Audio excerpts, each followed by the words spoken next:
So we're very glad to see you before us this morning. As usual, as you'll be very familiar, we have a lot of ground to cover, and as succinct answers as possible will be very helpful. Now, we know that the negotiations are continuing, and I suspect you'll probably say once or several times today that we'll have to wait and see what happens. Yeah. But can I ask you this question? Will the House still meet on Saturday if by then a revised legal text covering the Northern Ireland Protocol is not available for members of Parliament? Well, you'll be aware of the comments that the Leader of the House made in the Chamber yesterday on that very issue, and I would refer you to that, Chair, and it will be for the Leader of the House tomorrow through the business in the normal way to set out what the House will be doing. But if there isn't an agreement for the House to consider, what would we be discussing on Saturday? Well, this is why we will see what the progress is today, and it will be for the Leader of the House, as is the norm, on Thursday to set out the order of business. And that's what he alluded to yesterday, and it'll be for the Leader to set out. But what would, just so I'm clear, what would be the point in the House meeting if there wasn't an agreement to discuss? Well, you'll be familiar with your own legislation and the timescale that it sets. And that is why, as I say, it will be for the Leader of the House to set out whether we will be sitting or not, and it will obviously relate to the negotiations and the progress we're hoping to make today. But the legislation, as you'll be well aware, is only relevant in those circumstances if there is an agreement which the government can put to the House to seek to get consent for it. If that consent is given, then the requirement to write a letter doesn't apply. So if there's no agreement, then I don't see how the Act is relevant as far as Saturday's business is concerned. But the argument that was run yesterday by the member for Broxtowe was the opposite of that, which was that there's no requirement in the legislation for the House to sit in any event on Saturday. What I am saying is there are a number of issues that interplay with the legislation in your name. The normal course of business is not that ministers set out that during the week. It is set out by the Leader of the House. That is what the Leader of the House said to in the Chamber yesterday, and that is the position. Right, are you currently discussing a revised political declaration with the European Union? Yes, we are. And so you've submitted draft text? We have submitted draft text as part of the negotiations on a number of aspects under discussion. As you will be aware, the position of the government was set out by the Prime Minister in his letter to President Juncker, on the 2nd of this month. And if there are changes to the backstop element of the Northern Ireland Protocol, then it stands to reason there would be consequential changes to the political declaration that flow from that as a consequence. Okay, and would you expect the text of that revised political declaration to be available at the same time as a revised legal text on the withdrawal agreement whenever it becomes available? Would we see them both together? Well, again, there's a number of areas of text that will be required, but we'd be seeking to put as much information before the House as possible in terms of the text that will be available. But I'm just trying to establish whether they'd be available simultaneously, because presumably for there to be an agreement, it would have to be an agreement on both the withdrawal agreement and the political declaration. Is that correct? Well, it wasn't for the third meaningful vote, as you will recall, because the third meaningful vote was purely on the withdrawal agreement. It was not on the package, but you'll be also aware, Chair, that the first and second meaningful votes were very much on the package. In fact, you spoke very eloquently around your concerns in terms of the blind Brexit element of the political declaration, and yet when we got to the third vote, it appeared that actually the political declaration wasn't the issue. In the way that it was referred to in the first and second votes, because when we had the third meaningful vote, which was a standalone vote on the withdrawal agreement in isolation, the three components being issues which many had previously said they agreed with, citizens' rights, Belfast Good Friday Agreement and the financial settlement, the House did not carry the withdrawal agreement in isolation. So again, part of this depends on the progress that we make in the talks, but also in terms of the interplay with your own legislation. Okay.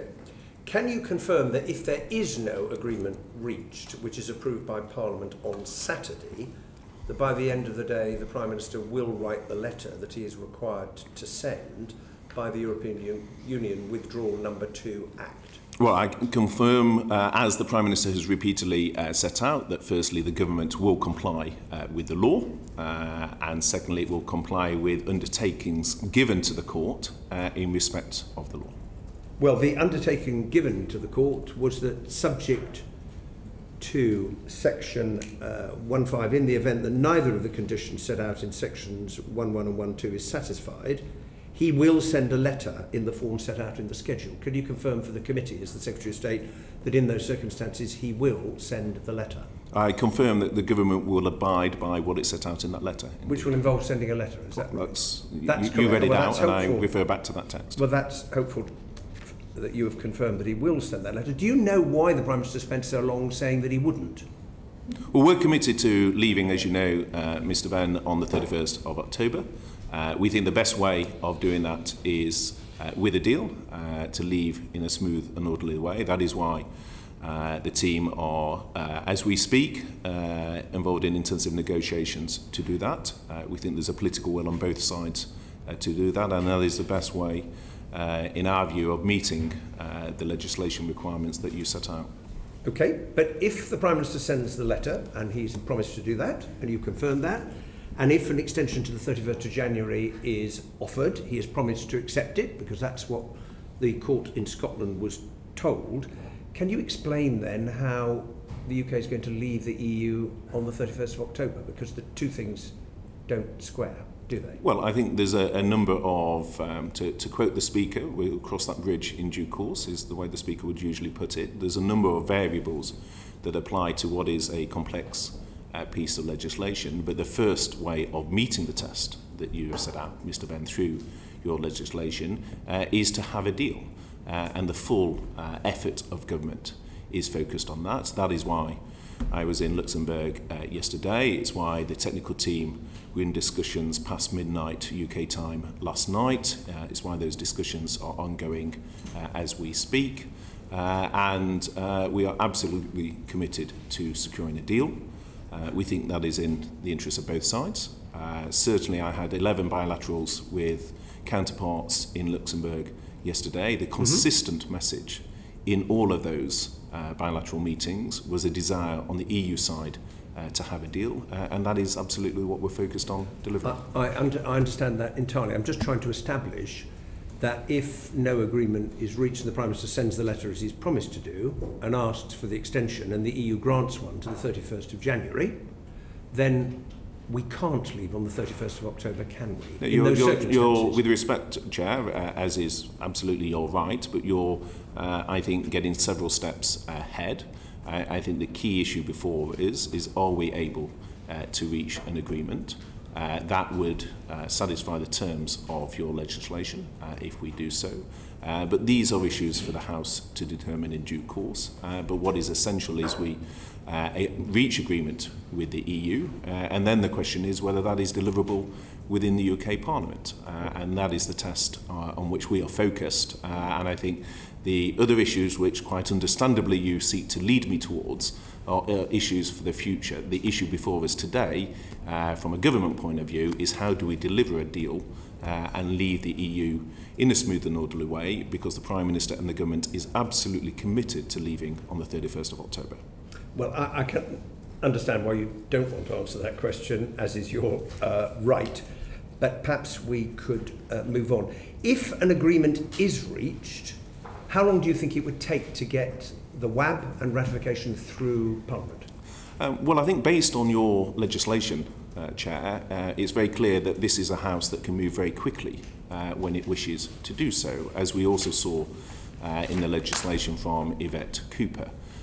So as you well know, it is for the House to control in terms of programme motions, in terms of the passage of legislation, and to determine what level of scrutiny it deems relevant. But based on your own legislation, I think it's clear that this is a House that can move very quickly when it wishes to do so.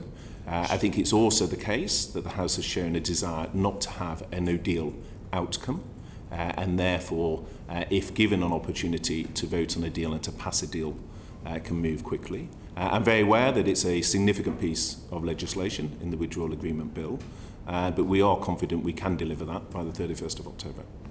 Right, now the issues that appear to be at the heart of the current negotiations are customs and consent, and I want to take you back to the proposal which the government originally published. It was briefed, it was its best and final offer, clearly it was just its opening offer. But on the question of consent, the proposal the government put forward said that if the Northern Ireland Assembly rejected the common area for agri-food and manufactured goods, then the idea would lapse, and after a year, arrangements would default, and I quote, to existing rules. What existing rules? Well, what we set out was the position in the letter of the 2nd of October, and as you correctly referred to, Chair, what that did was have a consent, a principle of consent, and I think it's worth reminding ourselves as to why that was there.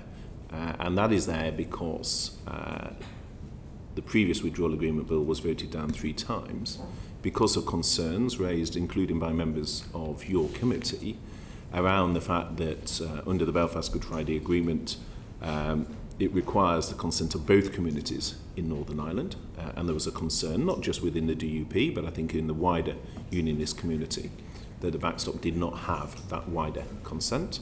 And I think there was also a concern in terms of laws applying in Northern Ireland over which people would not have a say.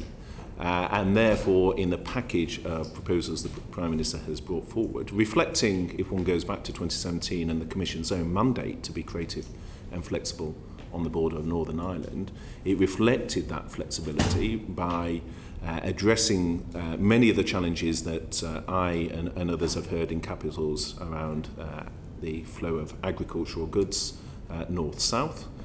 That is why there was the proposal on the regulatory zone, but it needed to be covered with the principle of consent in order to address why Parliament had rejected this 3 times previously. Indeed, and I do understand that, Secretary of State, but my question was, you said in the explanatory note that if that arrangement were rejected by the Assembly, then arrangements would default to existing rules. And I'm asking you to explain to the committee what existing rules, because at that point we would have left the European Union. So what are the existing rules that arrangements would default to? Well, the existing rules one would default to in that instance would be the same rules that would apply if we left in the event of no deal. So that would involve customs checks, regulatory checks, and the whole in that instance. So if consent was withdrawn, that would be the case. Now, the question that would arise as to how feasible would one expect that to be, and the question then is, in the timescale, how much divergence would one have expected over that period of time? The likelihood is extremely little. Would consent being withdrawn when the European Parliament ratifies after the UK Parliament and could therefore see whether the legislation had been supported in the passage of the bill. But what you draw me into, and these are obviously issues of live discussion, is the mechanism through which consent would operate. And I think the more important issue today is, in terms of the package of discussion, is around the principle of consent, because it is the principle that needs to address why this legislation failed 3 times previously. Now, it is for the negotiation, and you said at the outset, Chair, that there will be areas which I think, I hope colleagues can understand, of deep sensitivity, given that these are live negotiations going on as we speak, in terms of the mechanism that would apply. But the wider point in terms of today is that the legislation failed 3 times because of concerns around its democratic nature, and therefore there needs to be consent as a principle to address that. I say to you, I understand that very clearly from the document you produced, but you have confirmed to us that if that were to be the proposal finally agreed, and if the Assembly declined to adopt those proposals, it would result in a hard border. That is correct, isn't it? But if, and we're into the details of the mechanism. So it is the case that if consent, well, firstly, if there was no deal, then leaving on no deal would inevitably mean that these issues would crystallise immediately. So a starting point is to have an agreement means that these issues are not crystallising on the 1st of November. But the point is, I think, more widely, and I think is recognised, that what was of concern to the House previously was the lack of consent over the application of laws in Northern Ireland over which people didn't have a say, and the fact that one of the two communities was not in agreement. Yeah. So the question then is, how do you design a mechanism that, that addresses that? I say to you, I understand that, but how could the government propose something that, if the consent was not granted, would result in a hard border when the government has consistently said its policy is to keep the border as it is now? We have been consistent. When you talk about hard border, that would be coming, if that arose on the EU side, we have been absolutely consistent in our commitment to no infrastructure at the border in Northern Ireland. The proposals we have set forward, if you look at the first item of the 5 set out by the Prime Minister, it reaffirms the government's commitment to the Belfast Good Friday Agreement. And part of that commitment is that there will be no infrastructure put up on the border in Northern Ireland. And that is a position that the previous government took. That is a position the current Prime Minister has been very clear on. But it was the government's policy, I don't know whether it still is, that customs checks could take place, but away from the border, either at premises or other designated locations. Is that correct? That was the proposal. Well, that wasn't just a position of the UK government. At Strasbourg, the Commission also accepted the principle of alternative arrangements, and that was something that both... What's that? I'm just wondering what we're doing here. I mean, you've had the floor now for 20 minutes. I doubt there's any other member will have the floor for 20 minutes during this discussion this morning. And I would welcome an opportunity for others to speak. Yes, I mean, others will all get it. You know, with respect, rather biased because you're pushing the Benn Act through, so I'd personally like to see the chair as well. Well, your comments are noted. The final question I want to ask, before I bring other members in, is turning now to the government's wish for a Canada-style free trade agreement. Can you confirm that if that were what would... Well, it's absolutely the case that we are committed to Northern Ireland coming out of the EU customs union, right. And to having, and we may get into questions around the political declaration and our commitment to a best-in-class free trade agreement. We're also committed, as the Prime Minister set out in his letter, to minimising any checks that are required. You'll be very well aware that, particularly on manufactured goods, for example, it's only a very low percentage of goods that are checked in any event. You'll be aware that we start from a position of regulatory alignment based on over 40 years of membership of the EU. So again, we start to stray into questions of detail, but it is a point of law that if you have two customs unions, then obviously one needs to balance how the trade flows between those two. Very helpful. Thank you very much. Andrea Jenkins. As someone who's been a great critic of the government's approach to Brexit, I have to say, since Prime Minister Boris Johnson's took the role, I think he's doing a fantastic job, and his approach to Brexit and ensuring that the referendum result is respected.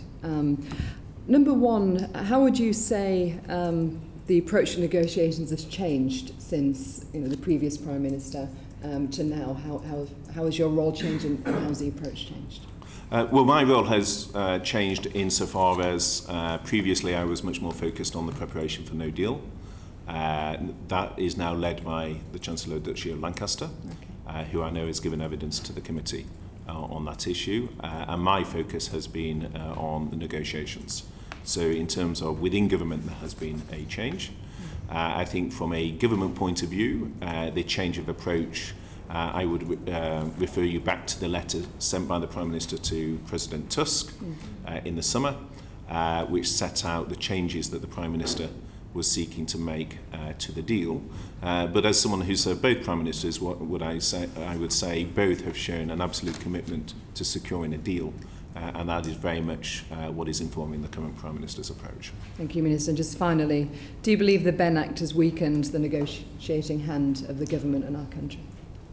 I think it has been unhelpful to the negotiations, absolutely. but I think what is recognised both in the EU and the UK is the time is now for a deal.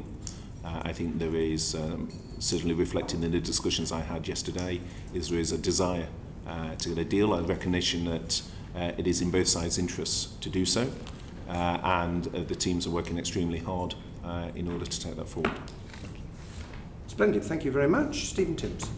Thank you, Chair. Can I ask you a little bit about the consequences if there isn't a deal, and if the UK leaves the EU without a deal, which is clearly, as we speak, still on the cards?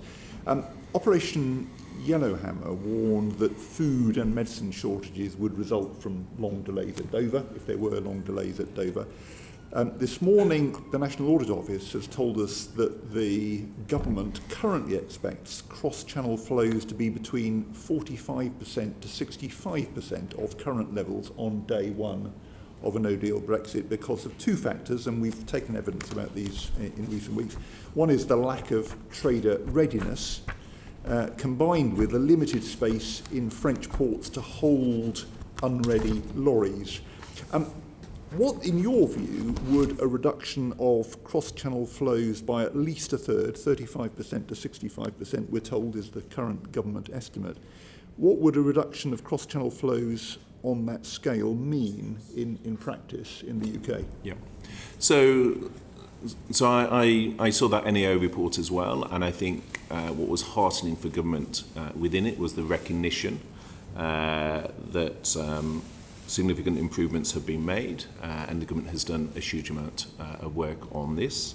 That's reflected, for example, in the 900 or so Border Force officers that have been recruited, the £108 million of funding that's been allocated, the public awareness campaign, the automatic allocation of ERE numbers to businesses, the 1.5 million letters that have gone out, and so forth. And the Chancellor of Duchy of Lancaster, I'm sure, could give evidence of a whole range of things that have been done. To give you perhaps an illustration, because obviously I'm much more focused on the negotiations than Yellowhammer, but if I go back to when I was involved in this, I remember a report back in November that talked about a 10% increase in food prices. That's how it was always portrayed in Parliament. Actually, the figure was 5 to 10%. It's 30% of our food that is imported from the EU, 50% is sourced in the UK, 20% rest of the world. Of that 30%, it was based on a border assumption that was far worse than the one, Mr. Timms, that you have just quoted. It assumed a currency devaluation, which I think is at odds with what most people would now envisage. And so my point being is that you often get these figures quoted that are not reflective of the circumstances, even reflected in your own question with the border flow, that don't reflect the work that the subcommittee XO, chaired by CDL, has done, meeting 5 times a week throughout the summer. That doesn't mean that we're in any way complacent, that there will be challenges and disruption. I was at the port of Rotterdam last week, discussing with them the massive amount of work that has been done. Because it's, again, parliamentary-wise, we tend to talk about Calais a lot, whereas actually there's a huge amount of goods coming in through the other ports, the container ports in particular. So we are very aware that there are challenges. The NEO themselves recognised a huge amount of work has been done, and that work is very much ongoing. No, the NAO does recognise the work that's been done. I think over the summer we were told that the expectation was that trade flows would be 40 to 60% cross-channel, and they're now projected, this is the government assumption, we're told by the NAO, is 45 to 65%. So that's clearly an improvement, but it's still a very dramatic reduction in cross-channel flows.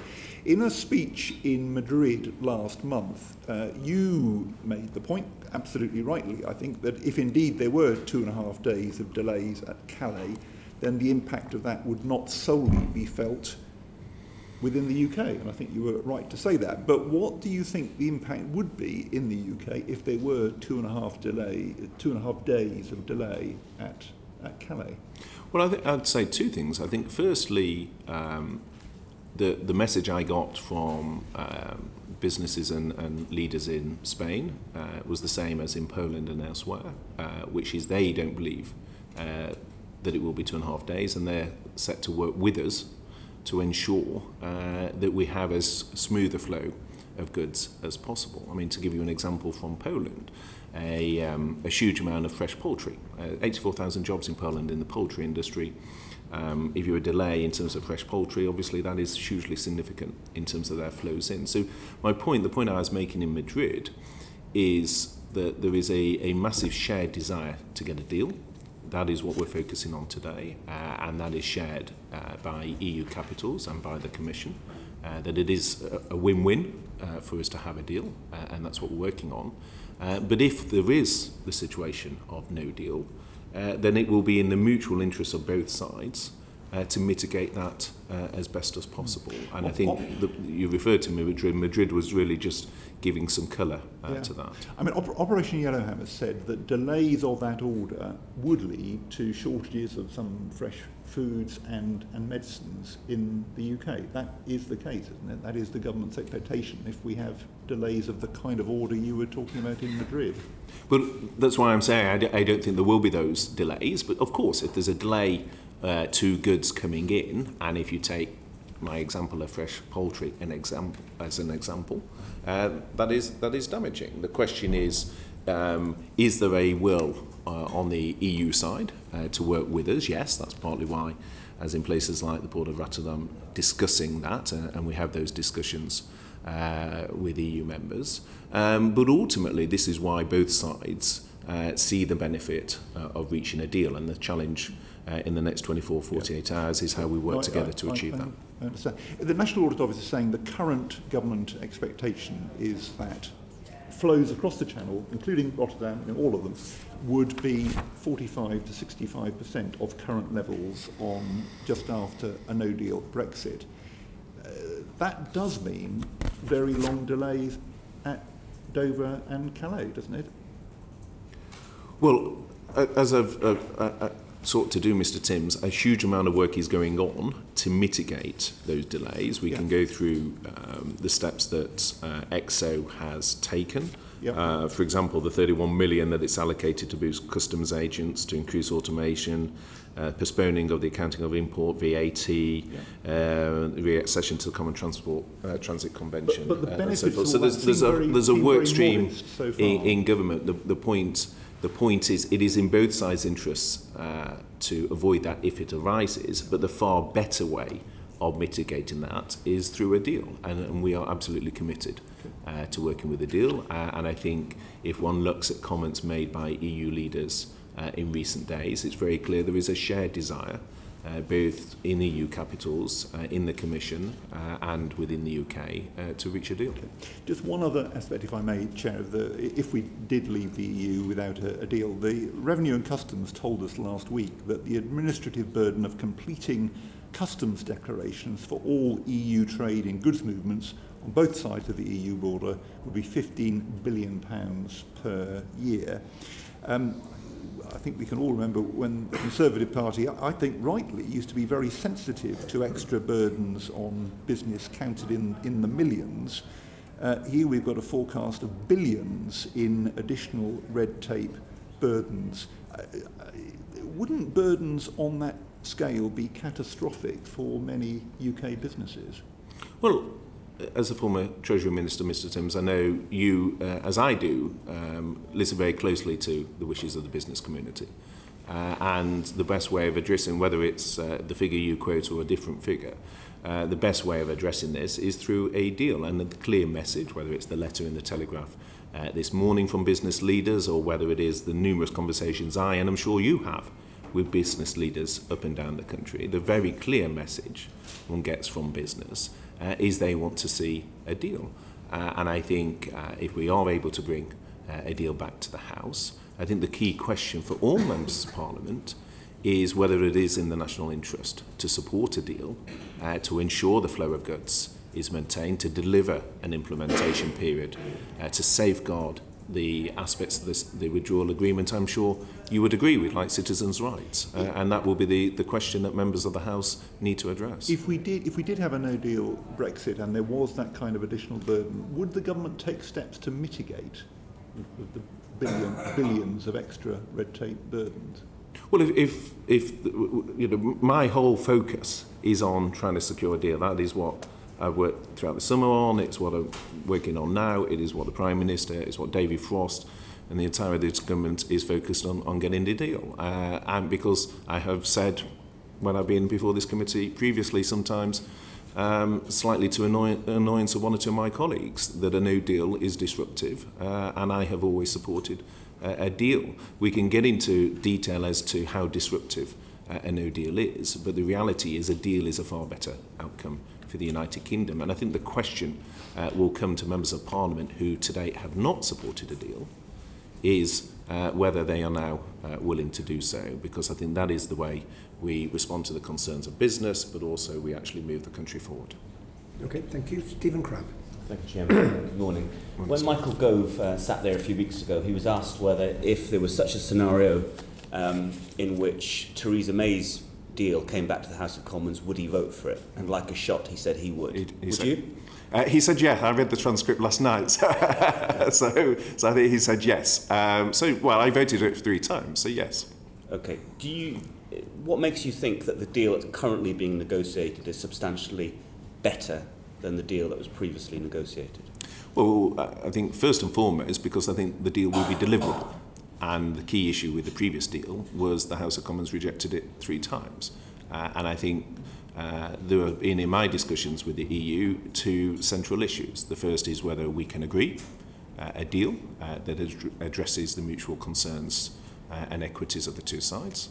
But then the second question they say to me is, and will it be deliverable in the House of Commons? Perfectly legitimate question. And I think the key issue that came out of the debates, and I know Mr. Crabb, you spoke in many of them, was the concerns around the backstop, and for reasons we've already touched on. And that, in terms of the letter that the Prime Minister sent to President Tusk in the summer, was particularly focused in on that issue, distinct from the Northern Ireland Protocol as a whole. So, for example, the Common Travel Area, the Single Electricity Market, North-South cooperation within the protocol is distinct from the backstop elements. So we have addressed that, but also I think what the Prime Minister has done is be very clear in terms of the future relationship that he is seeking in terms of a best-in-class free trade agreement. And I think that therefore gives colleagues across the House the opportunity then to move forward. Okay. If you feel that the current direction of negotiations are leading to a better deal than the one that was previously negotiated by Theresa May, what do you think was it that made members of the ERG group who were briefed in Downing Street last night so angry? Well, I mean, I was travelling back from Luxembourg last night in order to attend today's committee. I've always, Chair, I think, tried to be a regular attender of your committees. So obviously I wasn't in for that meeting. I can't, therefore, given that I wasn't there, Mr. Crabb, speculate on what was said or was not said. Is it fair to say that we're broadly moving in the direction of a Northern Ireland specific backstop as opposed to a UK-wide backstop, which was, of course, the big concern and stumbling block in the previous agreement? Well, again, I mean, one doesn't want to get into sort of the detail of negotiations that are ongoing, but what was the 5th pillar of the Prime Minister's letter to President Juncker on the 2nd of October was making it very clear the importance of the UK, the United Kingdom leaving, as he has repeatedly said in the Chamber, whole and entire. And I think that is absolutely fundamental to the government's approach, and that is a point we've made very clear. But that characteristic which you described of leaving entirely and as one, within that, do you accept it's now the government's position that for Brexit to be meaningful for the UK, Northern Ireland will inevitably be treated slightly differently? Well, what I've made it clear is that the sovereignty of the United Kingdom needs to be respected. The Prime Minister has been very clear in terms of the importance of that vis-à-vis the customs union. And again, I think I'd refer back to the comments that he's made on that point. Okay.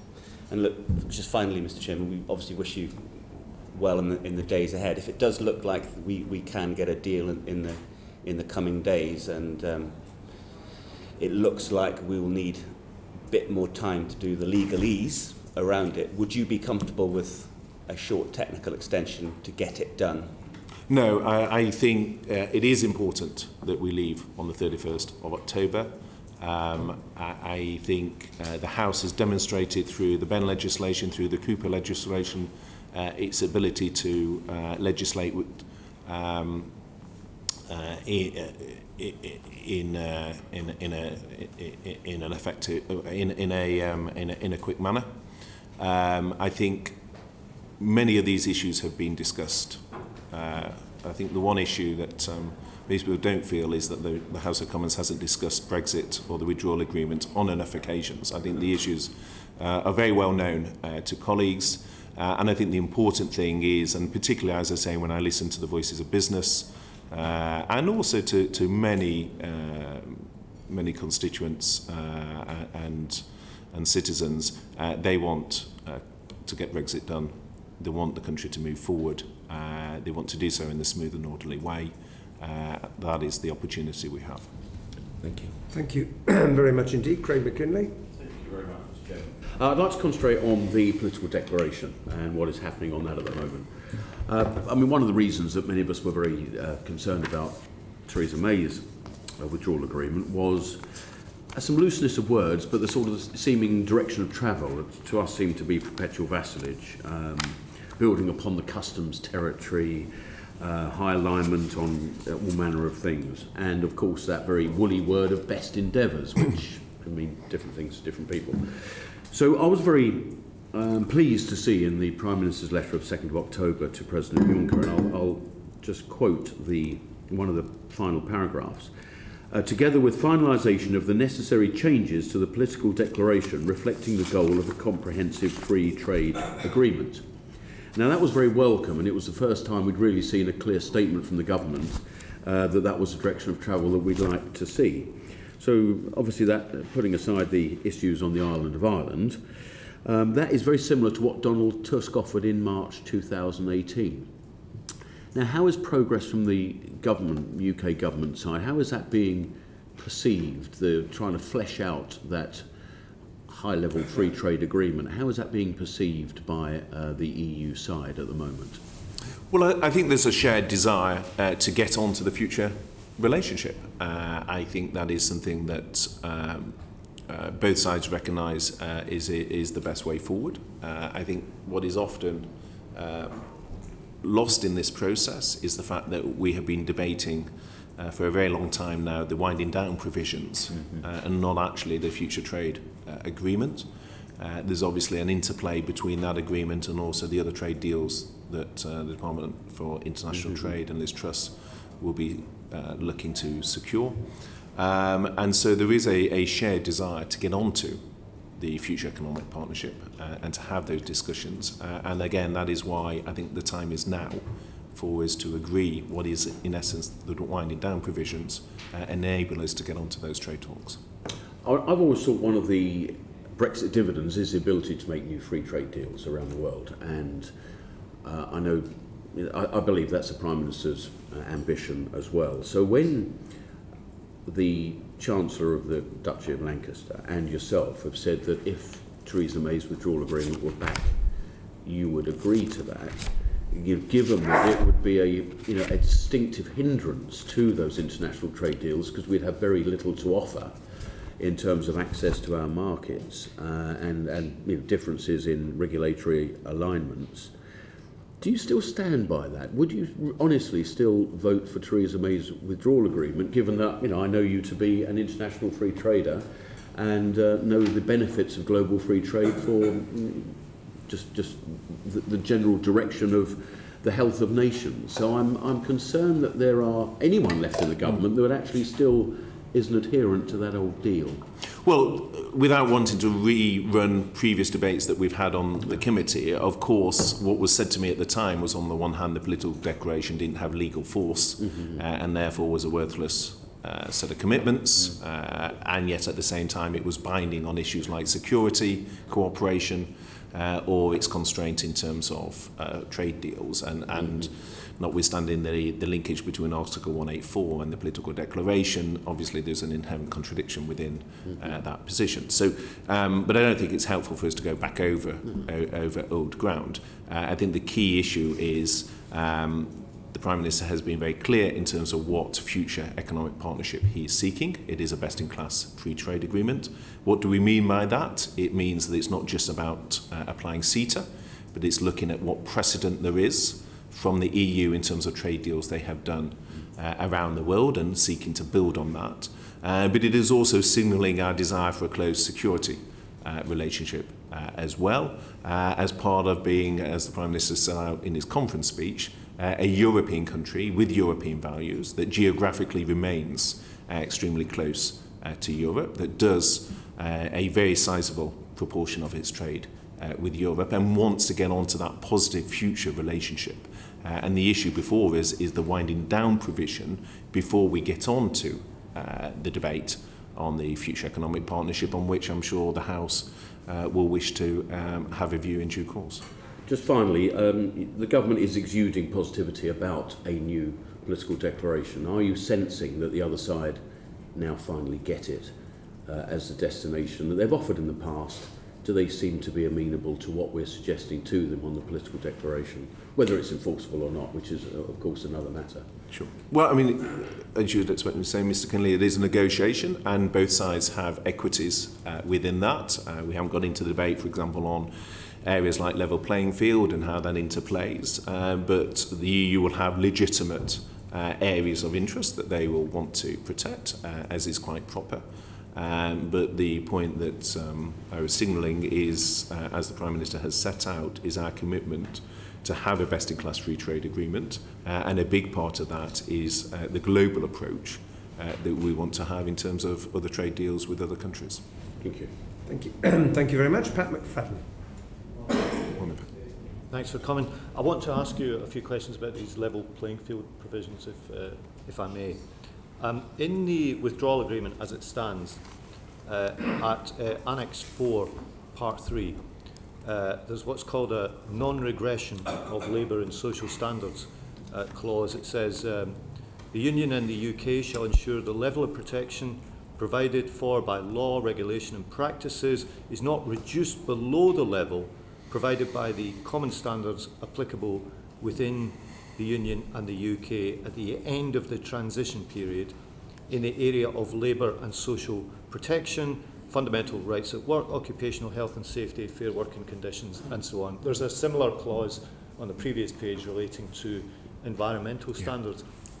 Yet, in the memo issued by the government on the 2nd of October, at paragraph 4, it says, there is therefore no need for the extensive level playing field arrangements envisaged in the previous protocol. Can you explain to us why the government now wants to depart from those previous commitments in the withdrawal agreement to level playing field clauses on labour, social standards, environmental protections, and so on? Yeah, I mean, you raise an important issue, and I think the key principle I would start with when looking at level playing field is what is the outcome one is seeking, and there are different ways of achieving that.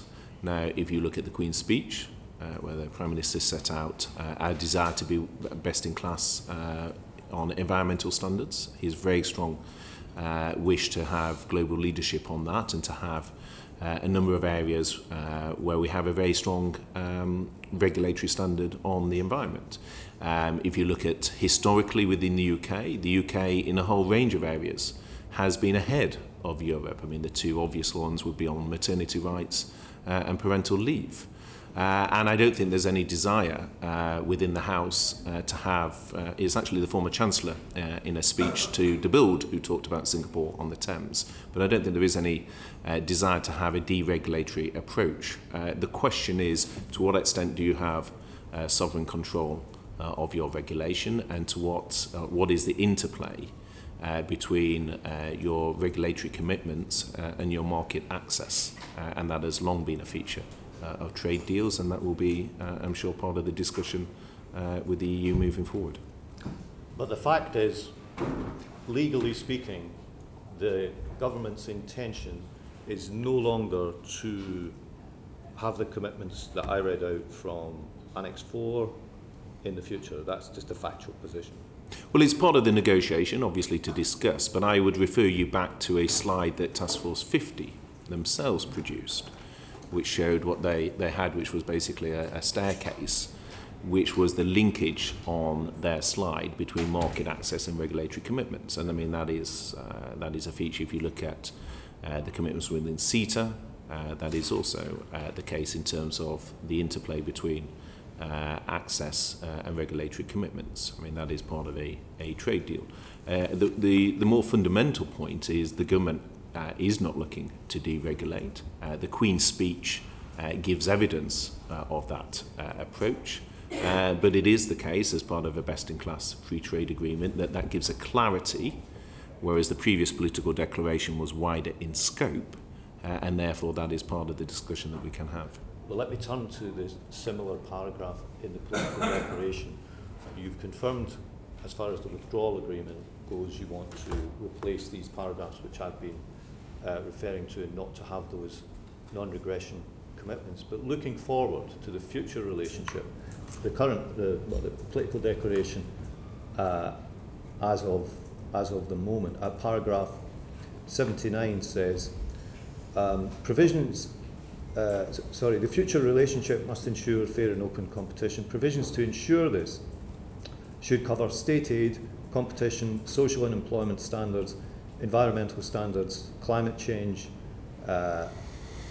relevant tax matters, building on the level playing field arrangements, which we just discussed, which will no longer apply, provided for in the withdrawal agreement. So, again, is that text which in an amended future political declaration the government is now seeking to change or to remove that paragraph? No, well, you mentioned state aid, for example, so let me give you an example. The UK currently spends 0.4% GDP on state aid. The EU average is 0.8%. Germany spends 1.3%. But it is perfectly in order for, as part of the negotiation, for there to be a discussion as to what is the balanced approach on areas such as level playing field. I mean, that is a part of the negotiation. Now, again, you wouldn't expect me today, as we are in the middle of a negotiation, to get into the detail of that negotiation. But where the balance lies and how that is assessed is part of a normal negotiation in the course of these things. But if you look at our starting point, the UK is not a country that has abused state aid, and that is reflected by the position. So the idea that we would use state aid to advantage our businesses at the expense of those in Europe is belied by what the current data shows. What I'm trying to establish by way of text is whether the government is seeking to change the provision that Theresa May's government had signed up to under the paragraph I've read out.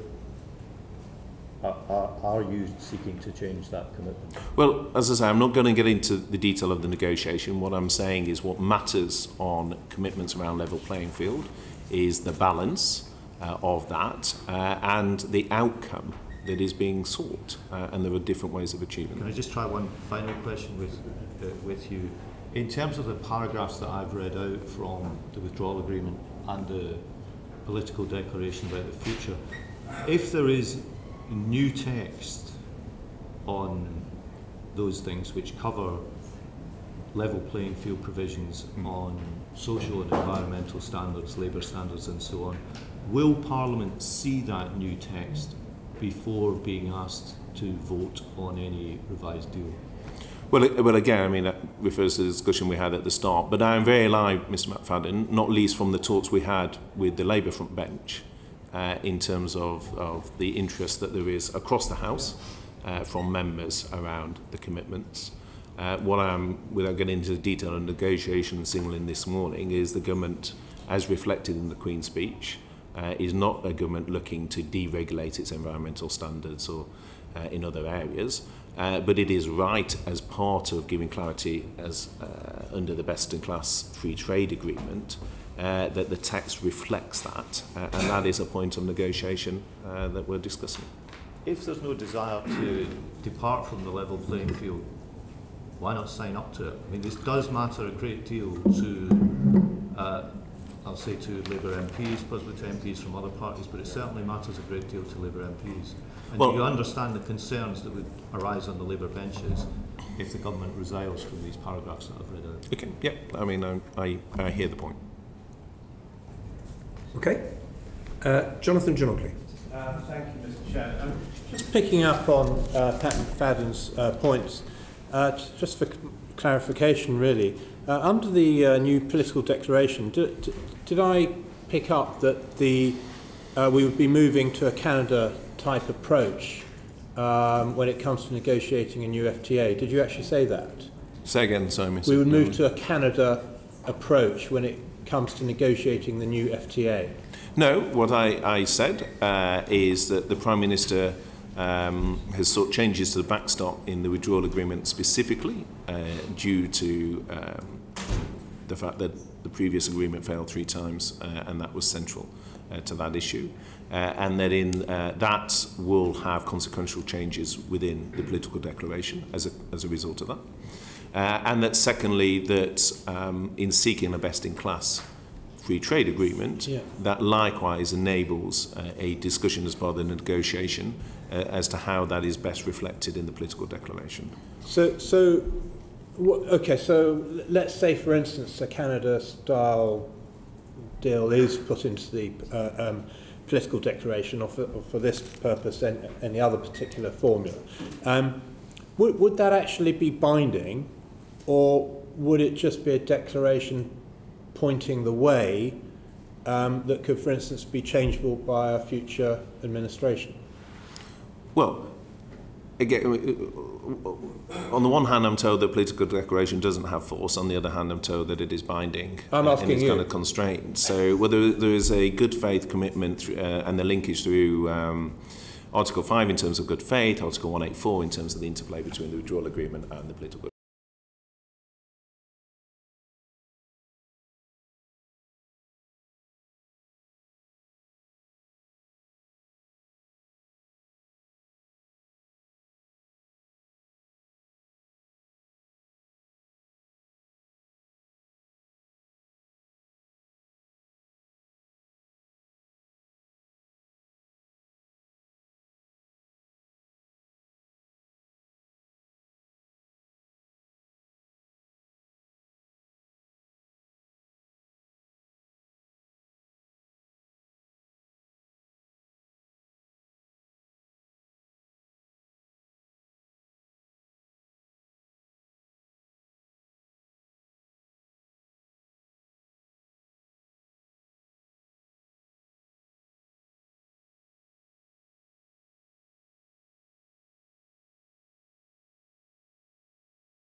a withdrawal agreement and get on to that future relationship, because if we can't, the issue of the political declaration becomes academic. Yeah, I understand that, Secretary of State, and that's kind of what I was trying to get onto, because a lot of the Labour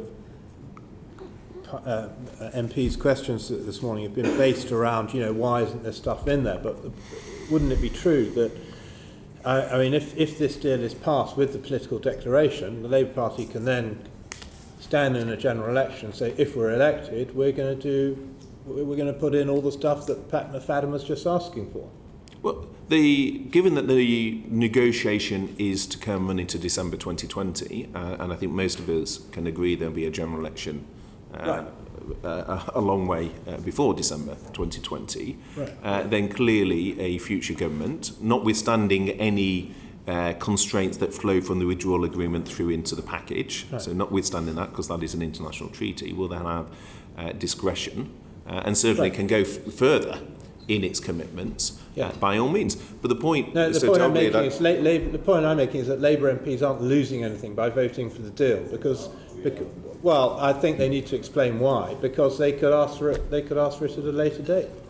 Well, absolutely. A Labour government can make further commitments, and I've alluded to areas where previous UK parliaments have indeed made further commitments, such as on maternity rights, where we have legislated to be on greenhouse gas by 2050. Again, that is a decision the UK Parliament has taken. Slightly changing the topic, what are the risks to electricity consumers in Northern Ireland and Ireland if the single electricity market cannot be maintained?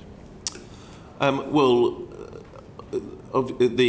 single electricity market and the benefits thereof were specifically mentioned in the letter the Prime Minister sent. That is a part of the Northern Ireland Protocol, and the intention is for that to continue. So there would be significant risks if it didn't continue? Would there be significant risk? Yes. Well, the issue that would apply, so if you're then pivoting away from a deal to a no deal, the issue, I don't think, I mean, again, this is more the Chancellor Duchy of Lancaster's remit. The issue would be more around the legal underpinning of those contracts rather than the day one supply, not least given, obviously, Great Britain supplies significant amounts of gas to Ireland as part of that interplay. And the point around connectivity, the connectors as well, if probably the best example is it's less an Ireland one, but it's more from an EU perspective, which is the beast from the east. The issue with the beast from the east was it hit Europe at the start of the week, it hit the UK the second half of the week. It's in both sides' interests to have the security of supply, but also the lowering of cost from the connectivity that there is. And that's why I think there is a desire on both sides on things like the single electricity market that obviously is by its essence very interconnected to ensure that that continues. Are you saying that contingency plans, if there wasn't to be an agreement, are not your area? Well, when I was doing it, I met from memory. It was, memory was in June. I met with the chief exec of National Grid, chief exec of Centrica, chief exec of Energy UK, all of whom were very close to this issue, all of whom were confident that we would be well placed on this matter, but very happy to refer it to CDL for the latest position. Thank you. Why did the explanatory note to the UK proposals for an amended protocol specify that the single electricity market should be subject to the consent procedure? Because it would involve the ECJ having a continued involvement in terms of the SAM, and therefore the discussion at the time was in that context regarding the reach of the ECJ. So you don't believe that that's going to overly complicate the two countries of Ireland having a working electricity system? No, I think there's as I say, I mean, it's an issue that CDL is leading on now, rather than myself. It isn't a feature of the negotiations. But in terms of, I think, both in Northern Ireland and from the Irish government, there is a common desire to see the arrangements continue. I think a recognition that that is in the interest of consumers on both sides in terms of continuity of supply and price. And as I say, very happy to get an update for you on it. Thank you. Okay, thank you very much. Seema Maldach. Thank you very much, Chair. Secretary of State, the EU has trade agreements with around 70 partners, as I know you'll be aware, and under those trade agreements the UK does they account for about 14 to 15% of UK trade in goods, and obviously these range from larger economies such as Japan and South Korea and onto smaller economies. Now these EU agreements are expected to no longer apply to the UK at the end of the transition period, or they would stop applying on day one if we were to leave with no deal. My understanding is the government has intended to see some rollover of these, and there's been some progress, I think it's on the government website, agreements with Chile, Iceland, Norway, Lebanon, Palestinian Authority, South Korea. But there are 23 countries, approximately, with whom there are agreements that still need to be rolled over. That includes Japan and Turkey. There seems to be some guidance that the government's producing. It's not in the government's intention to transition all the agreements in their entirety. Could you explain, is that because they're not considered necessary or because it doesn't see it as possible? Well, I think I draw a distinction between continuity deals by trade and others. Again, this is something CDL is leading on within the sphere of no deal. But when I was looking at it, I think that the two distinctions I would draw on is first the distinction between the number of deals and the percentage of value. And the top 5 trading partners represented 74% of the current trade. So there's a distinction between just the numbers, and you mentioned 23, but one of the things to look at if we're looking at trade is the percentage of value affixed to those deals as opposed to just the number of them.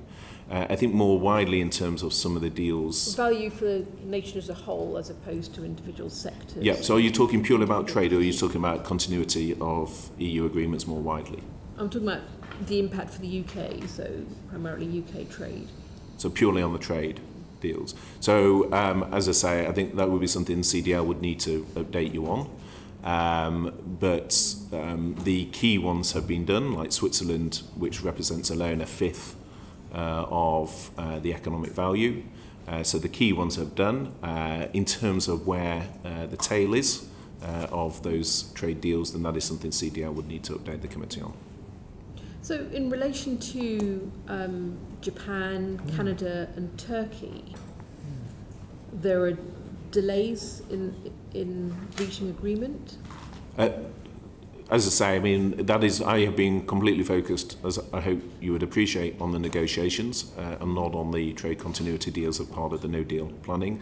There is a meeting that meets 5 days a week, chaired by CDL, Cabinet Committees XO, that has these items as part of its standing item. Because I've been travelling quite a bit, I haven't been able to attend that, so other ministers from the department attend. So where we are on that, Switzerland was, from memory, 20% of the trade value. That was done some time ago. And I think the majority have been done. Obviously, we've had additional time since March, because I think you and I had a debate on this at a previous select committee, from memory. And at that time, the percentage was lower. And obviously we used the time since the 29th of March in order to progress them further. Would you be aware of what is causing the delay with Japan, Canada and Turkey? From my recollection, Canada had been dealt with, so when you say there's a delay with Canada in particular, but as I say, I mean, I've been focused on other issues, and it will be for CDL to update the committee on that. So would you say it's the government's intention to try to roll back or to try to roll over with each country all aspects of the EU's agreements under which UK businesses are currently trading? It's the government's intention to get a deal, and that will give us the implementation period. And through the implementation period, we will obviously then have the rollover of these trade deals. The question to which you're referring is in the event of no deal. And as part of our preparation for no deal, continuity of agreements have been put in place. That has been done, as I say, prioritising the biggest trade deals by value, Canada being first and foremost within those. It's a very legitimate point you raise as to what extent is there a tail of any outstanding, but I know we have used the time since March in order to address that. One point on Canada, and there may be subsequent to this, but what was Canada's approach to rolling over its EU trade agreement for the UK if there is no deal? What, sorry, say again? Canada, in the event of no deal, what was Canada's position? Well, Canada was I think the one on which there had been most delay when I was looking at it before. Switzerland, as I say, was the one that dealt with 20%, and we had dealt with Switzerland. Were there discussions with Canada? Didn't Canada suggest that they would not be rolling over their EU trade agreement for the UK in the event of no deal? Well, as I say, I refer to CDL as to what the latest position is with Canada. I know when you and I debated this at a previous hearing, Canada was one of the ones that was outstanding. We had done, as I say, the leading ones such as Switzerland. As to where that is, obviously there's an interplay in terms of the temporary tariff regime, which is up to 12 months. Forgive me, Secretary of State, but you have just told us that you have been involved in preparing for no deal. You have sought to reassure the country that things would be okay in the event of no deal. And I'm struggling to get an even basic response, clear response on this. And there are businesses in my constituency, and I've with respect, I said the exact opposite. One business may trade with many countries through several of these EU trade agreements. So what exactly is in place should there be no deal for businesses in your constituency, in my constituency, trading under many of these trade agreements? What will happen to those businesses? Well, with respect, I actually say the exact opposite of that, which is that my focus has been on the negotiations, which is why CDL has been leading this in terms of trade continuity as part of his contingency planning, working with Liz Truss in terms of the DIT, and they will have the latest position. I'm very happy to write to you on that. As I say, when I was looking at it, which is quite a few months ago, we had made considerable progress with areas like Switzerland, which represented a fifth by value. We'd also put in place a whole load of other ones. Canada was one of the ones at that point on which there'd been some issues, but it will be for CDL, and I'll ask CDL to write to you with an update. Could I ask one final question, very quick question, Chair? Thank you very much.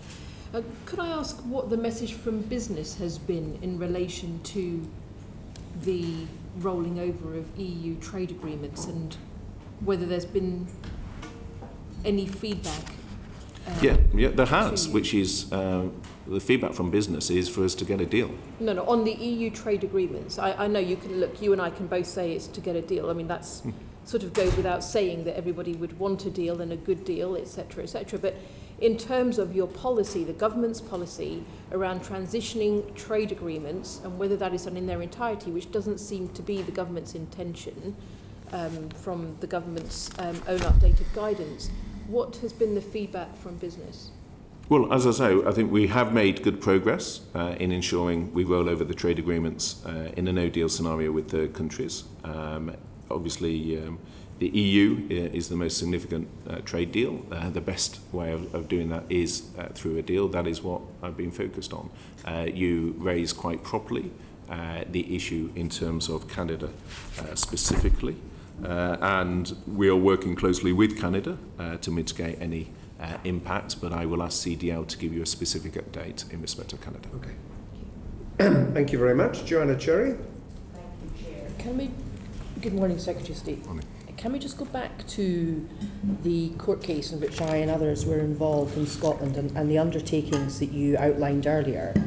The Prime Minister has undertaken 3 things: to comply with his obligations under the Act, to request an extension if Parliament doesn't approve a deal or agree to a no deal by Saturday, and also not to seek to frustrate the purpose of the Act.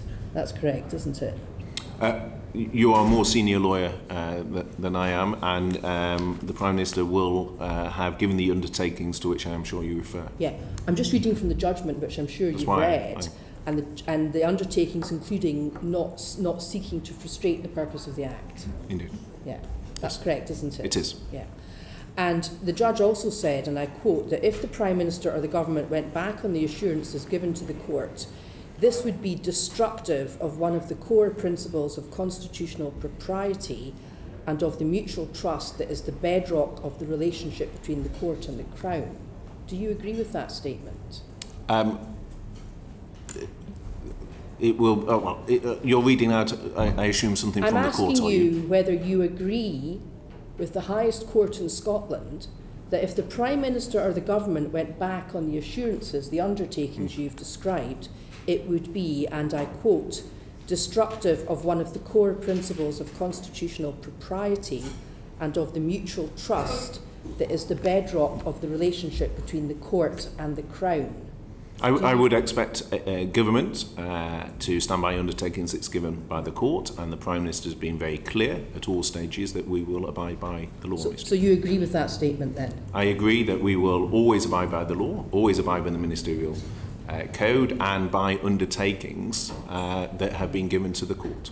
So as a lawyer, you'll know what frustrating the purpose of the Act means.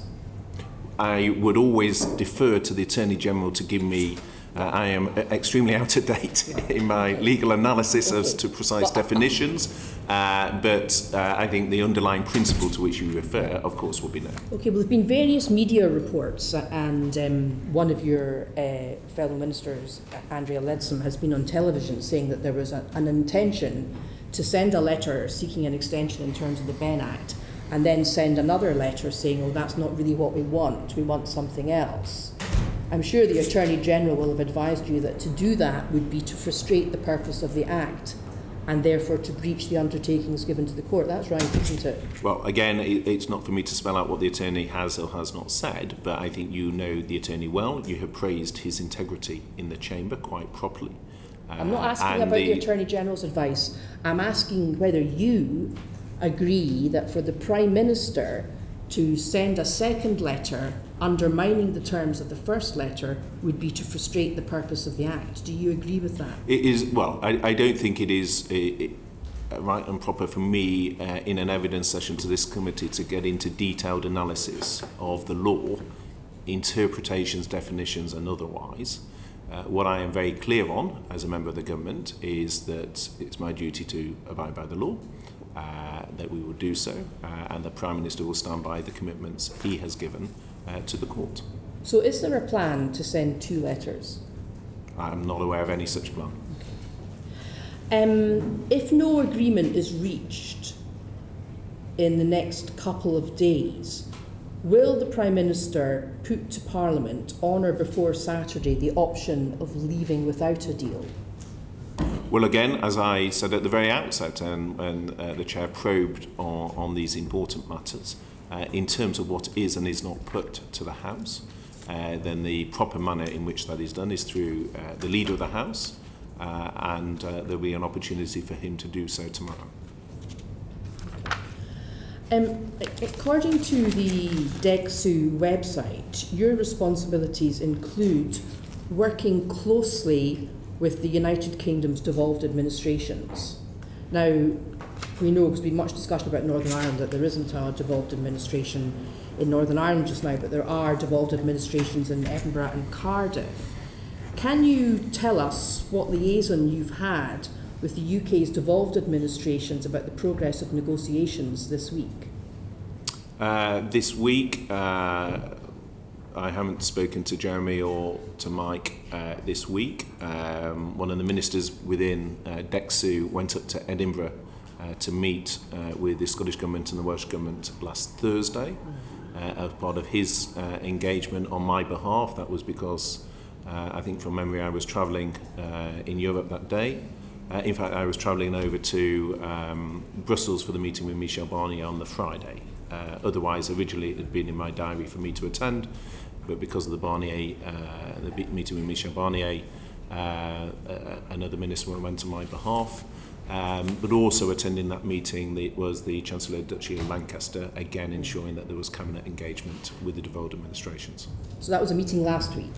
That was on Thursday. Yeah. So am I to understand that there has been no liaison by your department or indeed by the government with either the Welsh or the Scottish administrations this week about the progress of the negotiations?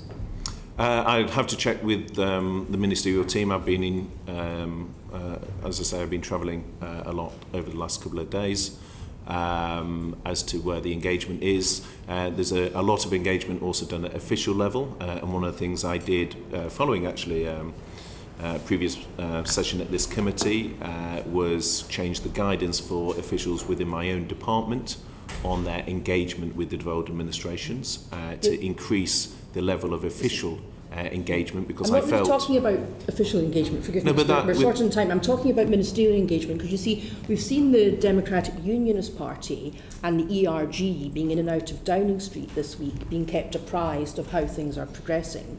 I'd like to know whether you're able to tell us whether there has been any ministerial engagement with either my colleagues in the Scottish Government or the Welsh Government about the progress of these negotiations this week, because the public can see that the DUP and the ERG are being kept closely advised.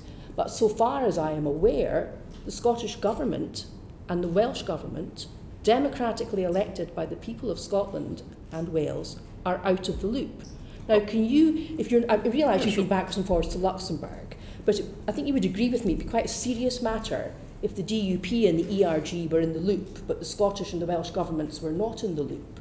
So if you're not able to answer today and give me that comfort, could you possibly write a letter to the chair of the committee to confirm whether or not the Welsh and Scottish governments are in the loop? I'm very happy to. I know that I was due to have had a call with Jeremy and Mike on Saturday that unfortunately had to be postponed. But within the last week, ministers within DEXU and the Chancellor of the Duchy of Lancaster and others travelled up to Edinburgh as part of our engagement. So I think when you've got ministers actually going up to Edinburgh within the last week as part of our engagement, but yesterday, it is slightly... yesterday, Secretary of State, and the day before, the DUP and the ERG were in and out of number 10 Downing Street. I'm not talking about last week. We all know things have moved quite fast this week. A bit like a yo-yo, right enough, but you're being very clear there have been important developments this week. So I'm not really interested in what happened last week. I'm not interested in the fact that a very junior minister phoned the Scottish Government at the last minute on Monday morning to say what was in the Queen's speech. What I want to know is what engagement there has been with the Scottish and Welsh governments about the progress of the negotiations this week. It is my suspicion that there has been none. And I'd like you to be able to put my mind at rest that there has been some. Now, I accept that you've been travelling backwards and forwards. You may not be able to answer that question, but it would be good if you could answer it at a later date, because I think voters in Scotland and Wales will be keen to know that their governments have been kept apprised of what's going on in terms of your department's responsibilities. Yeah, I'm very happy to write to you with an update, but as I say, one of the things also we have been doing as part of the increased engagement with both the Scottish and Welsh Government is changing the way that officials engage in order to actually facilitate much more transparency in terms of information. You see, it seems that the DUP and the ERG have access to the Prime Minister, but you're suggesting that really all you can give me by way of comfort is official to official contact. What I'm interested in is whether you or your department have been in contact with the democratically elected governments of Scotland and Wales, minister to minister. I know we have, within the last week, including, as I say, the Minister of State in the department travelling up to Edinburgh to engage with Scottish ministers.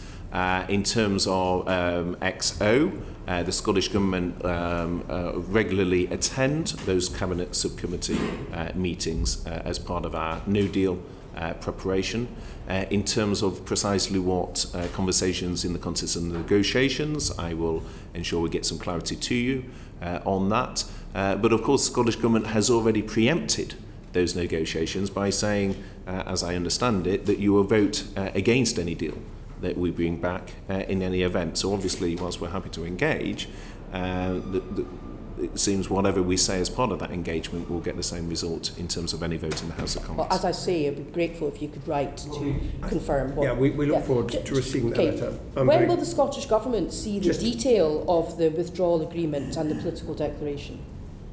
Well, that is still, as I say, under intense negotiation at the moment, and those discussions are ongoing. Okay, right. Richard Graham, thank you. Thank you very much. Secretary of State, I'm just looking at the agreement on the withdrawal of the UK from the EU, which is a 565-page document. And of course, in the Queen's speech, it's laid out that our top priority effectively is to implement a withdrawal agreement bill, which is the withdrawal agreement plus a new protocol on Northern Ireland. So the only part of this weighty document that is going to be changed is the protocol on Northern Ireland, as I understand it, and within the roughly 170 pages of the protocol on Northern Ireland, can you confirm to us which articles, like Article 6 on the customs territory, are really the ones that are sort of under negotiation? I'm afraid, with respect Mr Graham, I can't, in that I don't think it'd be appropriate to do so. But we are obviously having those negotiations, and I think to go through the different sections of the Northern Ireland Protocol and start a discussion now when we're at a very sensitive moment in those discussions would not be the right time. And I am sure all members of the House want the negotiators to have the space in order to work effectively. I totally understand that. So, in a sense, the question is, if the negotiations are successfully concluded on Thursday and Friday, what sort of information would be provided to members of the House in order for them to be informed before the vote on Saturday morning? Are you, for example, anticipating that a summary of the main changes to the Northern Ireland Protocol could be published before the House sits? Well, I think we did touch on this point before, and I'm not going to get drawn on exactly what papers will and will not be shared. Of course, in terms of any sitting, that will be an issue for the Leader of the House in terms of his statement tomorrow. The other aspect, of course, of these negotiations is the political declaration, which you've touched on. Is there any intention to publish any changes to that before any vote on a withdrawal agreement on Saturday? Well, again, I think it relates to your previous question. I think what we are very clear is we need to ensure that information is shared with members of the House in order for them to proceed. But the key issue is to reach an agreement, and that is what we're focused on, and that is the key challenge ahead. Some people, of course, and particularly those who voted for the Benn Act, believe that the Benn Act has been helpful in trying to prevent no deal. Others of us believe that the risk involved in continuing to try and prevent no deal by extending our period of Article 50 and therefore not reaching a conclusion on a deal risks precisely the opposite effect, and that were this country to have to go to a general election in order to resolve the complete failure of this Parliament to determine how we leave the European Union, the next Parliament might take a very different view and might proceed direct to no deal. Do you think that that risk is a real one for those of us who wish to leave the European Union but with the best possible deal? Sure. Well, I think in terms of the views of colleagues on the legislation in the name of the Chair, I suspect what I say will not change their view on that, in that those who supported it in the first stage will think it will have been helpful, and those who didn't will think it wasn't. And that, personally, as part of the negotiating team, I feel it's been extremely unhelpful in terms of negotiations, but colleagues across the House will have their own view. Well, that, by the way, Secretary of State, is precisely the reason why some of us wish to make sure that the chairman of this committee provides evidence to the committee, because that is an important issue that needs to be fleshed out. But anyway, please. Well, that's the matter for the committee, and I'm sure the Chair will appreciate, not for me that's a committee matter to resolve. I think in terms of the wider point you raise, Mr Graham, I do think that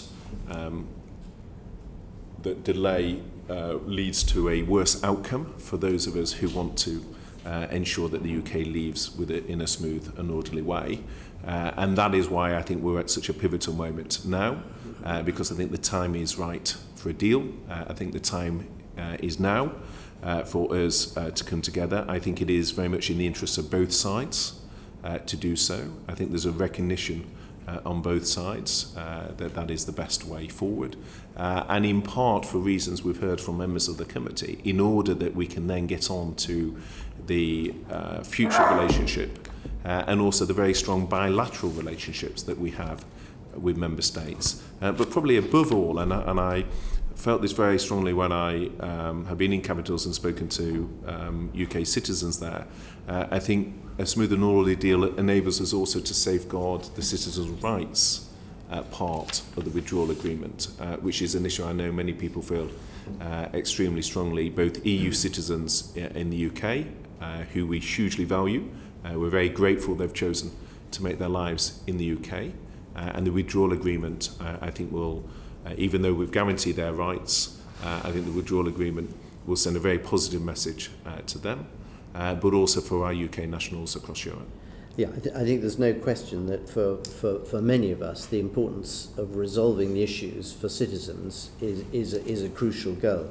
Can I ask Secretary of State, were you surprised by the European Parliament's President David Sassoli's comments after meeting the Prime Minister on the 8th of October? He said specifically to reporters afterwards that if the UK government's latest proposals are all that is on offer, then the UK Prime Minister doesn't want an agreement. What did you make of that? Well, I think there is recognition across Europe that the Prime Minister wants a deal. I think that has been reflected in the very constructive tone taken by EU leaders who have themselves said they can see a pathway to a deal. And that they are keen to see the UK leave in a smooth and orderly way. Yeah. And I think there's a very constructive spirit, both on the EU side and on the UK side, and we're very keen to move forward on that basis. Thank you. Okay, thank you very much. Jeremy Lefroy. Thank you very much indeed. I'd just like to turn first of all to the political declaration. I was with a number of trade union representatives yesterday from a UK business which accounts for, by some estimates, 2% of the entire GDP of the country. And they clearly were absolutely really concerned about the possibility of no deal. But they were also concerned about what might be in this political declaration as against the former Prime Minister's political declaration, which they have been largely content with, which is one reason why I supported it and you supported it. What, in general terms, could I say to such trade union representatives that might be comforting about the political declaration and the future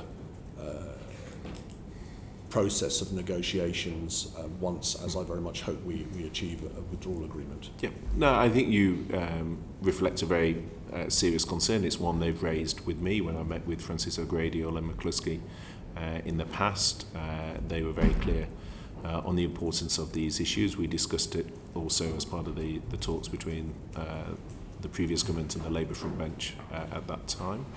I think if you look at the Queen's speech, Mr Lefroy, you will see a government committed to very high standards in ways that I previously referenced. The UK has always been a world leader in many of its standards, and if one looks at the post-Brexit economy the UK is seeking to achieve, it is one of high productivity, high skill. The fact that when the UK leaves the EU, the top 10 universities in Europe, none of them will be within the EU. 8 will be in the UK, 2 will be in Switzerland. And the sort of economy that we're seeking to build is one of good regulatory standards. But it comes to the point that Mr McFadden raised, which is what matters is the outcome, rather than saying one has to necessarily be lockstep in approach on regulation. So that's part of a discussion to be had. Clearly, level playing field is shaped by the future relationship, and that is part of that discussion that will be had in due course. You've frequently referred to best-in-class free trade deal. By my calculation, if we have an agreement and leave with an agreement at the end of this month or shortly thereafter, there will be between 12 and 14 months until the end of 2020, which is the end of the initial transition period, to negotiate such a thing. Do you see the possibility of that happening? I know you're likely to say we are already in conformity in so many areas, but given the complexity and given the need to get something in excess of 30 different parliaments to agree to such a free trade deal. Do you think that that is possible? I think there's a separate question around ratification, but in terms of the wider points around whether the future agreement can be done within what is now a slightly reduced implementation period, I do. I think first and foremost because, as you reference, we start from a position of regulatory alignment. And if you look at the traditional trade deals, a huge amount of the front-end time is taken in terms of understanding the respective positions in terms of the different economies. And so we actually start from a very advantageous position. There's also, one can get into, there's much bigger debate around this, but also just to give just one example, just logistically, teams can move much quicker because geographically, the distances, if you're flying from North America and you're bringing teams over, usually you work on 6-week cycles, whereas actually in these trade talks we'll be able to move it much quicker, partly because of geography and partly because of where we start from.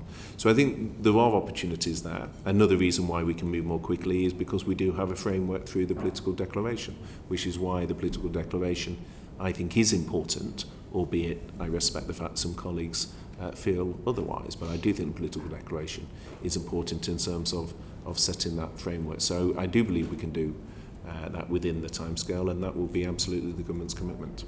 And do you think those negotiations could give rise to a number of agreements, and I'm not just talking about a trade agreement, a security agreement, perhaps 3 or 4, but even within trade, a number of agreements whereby perhaps the easier areas are dealt with very quickly, so that the whole package is not complicated by having some rather difficult areas which may apply to perhaps a fairly small part of the economy holding up matters?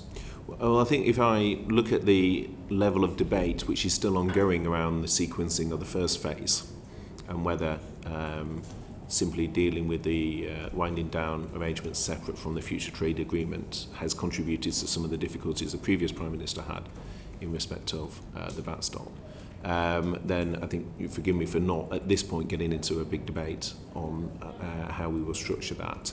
But within your question, inherently, there will be certain things that sit outside, not least on the security side, which doesn't sit within a normal. So there will be some discussions alongside where there is common interests, separate to what is normally within the bounds of a standard free trade agreement. And do you expect within the withdrawal agreement the condition or the opportunity to have an extension of a withdrawal of an implementation period, if necessary, to conclude the negotiations will remain? The Prime Minister's position on this is very clear, which is that we are committed to concluding that by the December 2020 deadline. So you are, and he is convinced that it can be done by then? Yes, we are. And that includes all aspects, including security? We're committed to that timetable and to moving at pace with colleagues in Europe to deliver on it. Thank you. Thank you very much. Sammy Wilson. Thank you, sir. Can I take you back to where we were at the very start on the whole issue of the consent of the Northern Ireland Assembly? The reason that you gave, though I'm sure it wasn't an extensive, the full range of reasons, but one of the reasons you gave was that if the deal was to get through Parliament, it would require support of the DUP, and we've made it clear that consent is an important issue. But is the real issue here not the Belfast Agreement? This committee has been almost hysterical in its defence of the Belfast Agreement. But given that this is a controversial issue, that it will lead to a change in the powers of the Northern Ireland Assembly, and it therefore falls under the terms of the Belfast Agreement, where there has to be cross-community consent for any change of that nature, especially if there's to be giving over of regulatory powers to the EU on a limited range of issues. So, can we avoid the issue of the consent of the Assembly without tearing up that a very important part of the Belfast Agreement, and that's not just against the spirit of the agreement, but it's explicitly against the terms of the agreement. Well, Mr Wilson, what I would do is refer back to the letter that the Prime Minister set out on the 19th of August, when, in setting out to President Tusk his reasons for seeking changes to the backstop. Central to that was his third point, which said that it was increasingly clear that the backstop risks weakening the delicate balance embodied in the Belfast Good Friday Agreement, which speaks to the point that you raise. Within that, he then went on to add in his letter of the 2nd of October on his fourth point, which was that the regulatory zone that he was proposing must depend on the consent of those affected. And again, that speaks to the point. Now, as you will, I'm sure, be aware, we are in ongoing negotiations in respect of this agreement, and you wouldn't expect me, I'm sure, to get into the detail of that in a forum such as this. But I think the Prime Minister communicated through his letter on the 19th of August and on the 2nd of October his recognition that safeguarding the Belfast Good Friday Agreement was central to the proposals that the government was putting forward, and that any proposal around a regulatory zone needed to be linked to the principle of consent. And I wouldn't expect you to get into the details of the negotiations, but what I would like to hear from you is a confirmation that the terms which are set out in the Belfast Agreement for consent for a controversial issue or an issue which requires a change in the powers of the Assembly or requires legislation would be the method by which this consent would be sought, not, as the Irish government has said, simply by a majority vote, but by a cross-community vote, which is essentially a part of the terms of the Belfast Agreement. Well, I think the Prime Minister has, at all stages, including in the letter to which I referred, Mr Wilson, underscored that our proposals are centred on our commitment to solutions that are compatible with the Belfast Good Friday Agreement, and he set that out in his letter. Now, it is then an issue for the negotiating teams in terms of how the proposal put forward by the Prime Minister is then taken forward. But he has at all stages underscored his commitment to the Belfast Good Friday Agreement. No, but with respect, Minister, it's not an issue for the negotiating teams to decide how that's taken forward. Not if it is explicit in what we are told time and time again in this committee is an internationally binding agreement, which very clearly, in fact, in very, very explicit and detailed terms, sets out how cross-community support has to be measured in the Assembly. So all I really want to hear from you today is that the terms of the Belfast Agreement, which everybody seems to want to defend, will be the terms on which consent for opting into arrangements which diminish the powers of the Northern Ireland Assembly, which will treat Northern Ireland differently to a certain extent than the rest of the United Kingdom, that consent will be sought on the basis of the agreement. Well, as I've underscored, and I think the best reference back is to what the Prime Minister himself wrote, and what the Prime Minister himself wrote was of our commitment to find solutions which are compatible with the Belfast Good Friday Agreement, and the Prime Minister has been very consistent on that, and I think that is part of what was set out on the 2nd of October, and that very much frames the approach that he takes.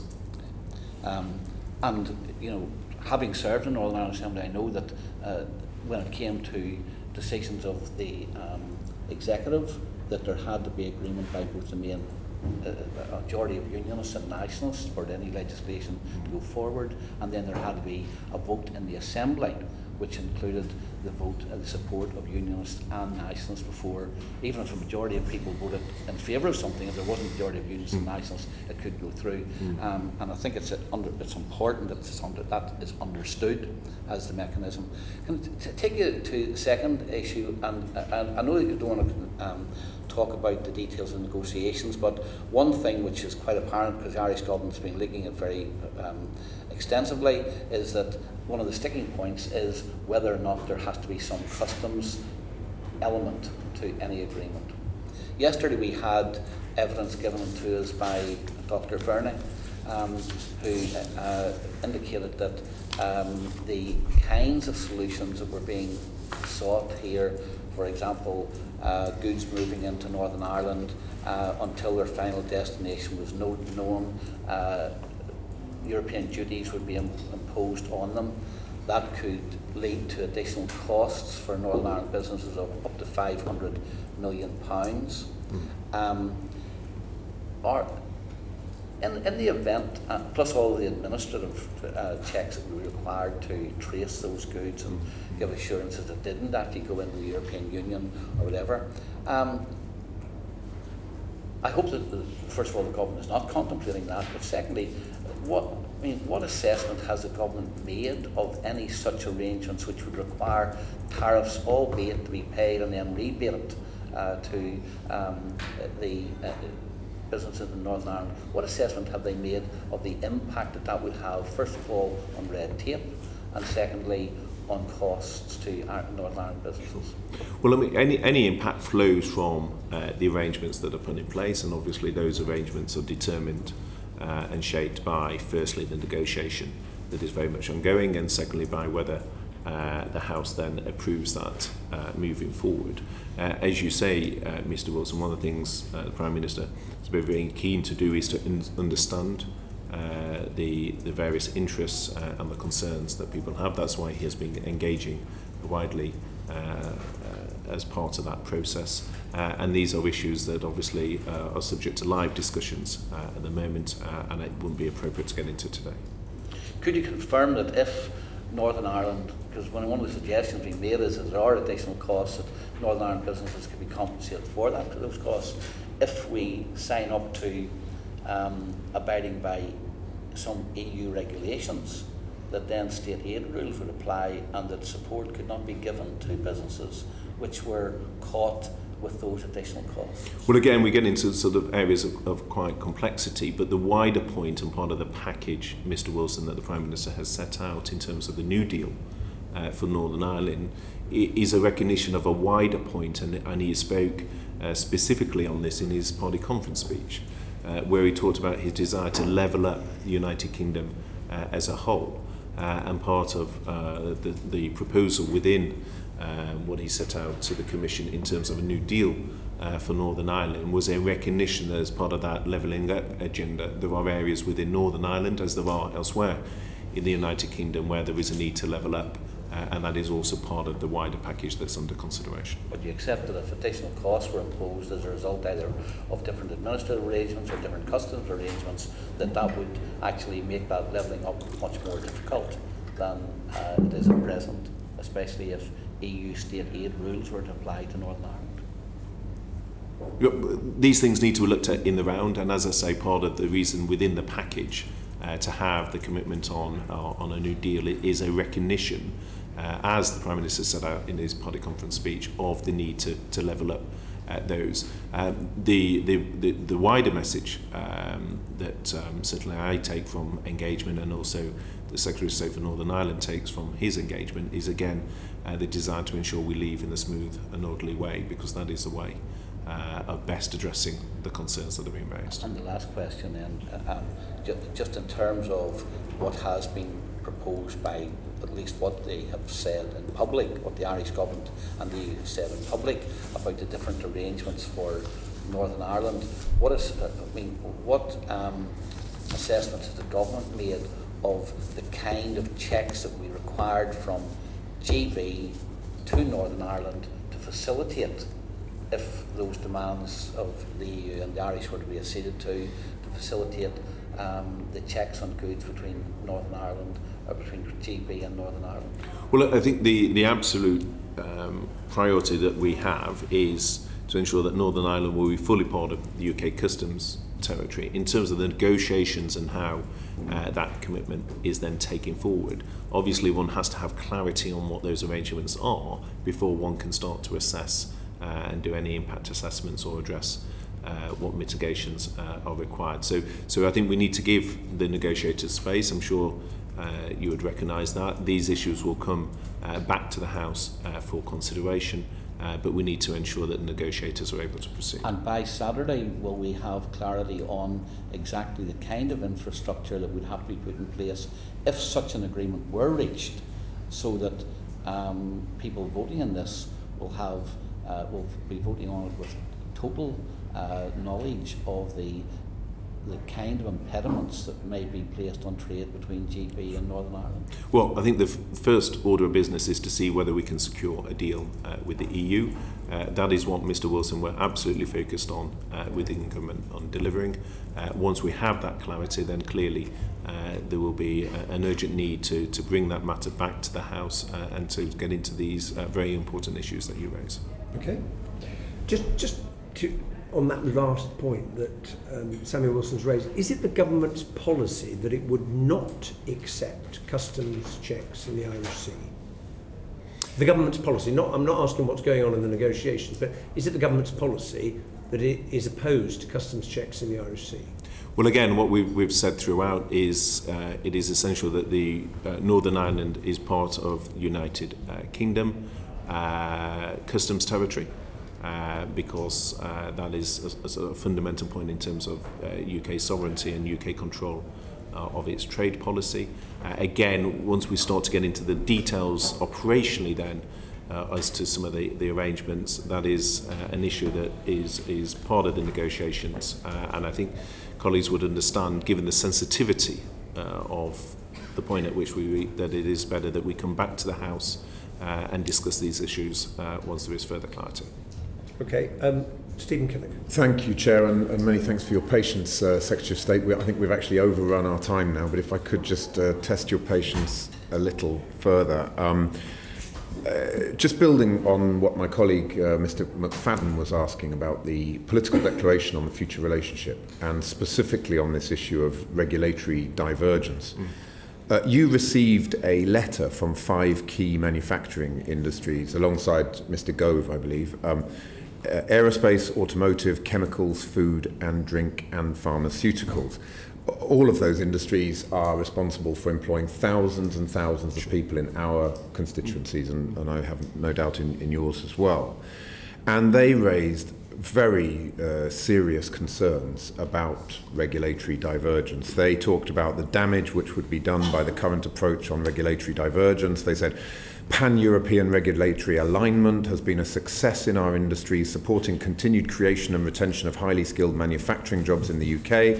It is important this regulatory alignment should continue after Brexit as a critical element of the UK's future relationship with the EU. Do you intend to respond to that letter? And if so, could you give us a sense of what you'll be saying in the response?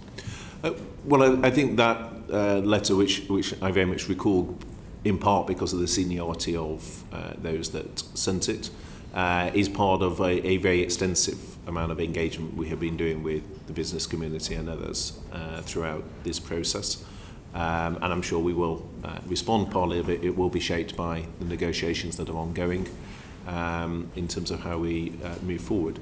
But the wider point is that the best way of addressing the concerns, and I know you've spoken very eloquently about this in the Chamber yourself, is the implementation period gives business confidence through a deal moving forward. Now, in terms of the wider political declaration and the time frame of that is part of the negotiations that we are having.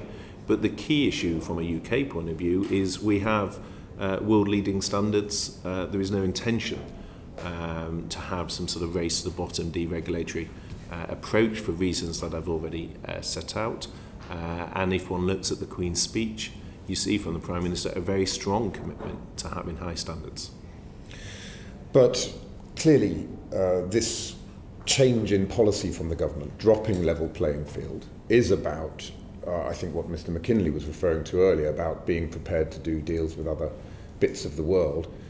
The concern that these absolutely key manufacturing industries is raising is that by engaging in that strategy, you will by definition be opening the risk in the Europeans' eyes, of social dumping, environmental dumping, and creating what Angela Merkel said in her speech in Paris, a Singapore-on-Thames, right on the other side of the Channel. And surely you would agree that the EU will then be inevitably bound to raise non-tariff barriers to ensure that it's protecting its market and its standards. But so you've said that the outcome is shaped by the inputs, but if the inputs are bound to lead to a lack of a minimization of access for these key products and these key industries into that key market on the other side of the Channel, you surely recognise that that could potentially do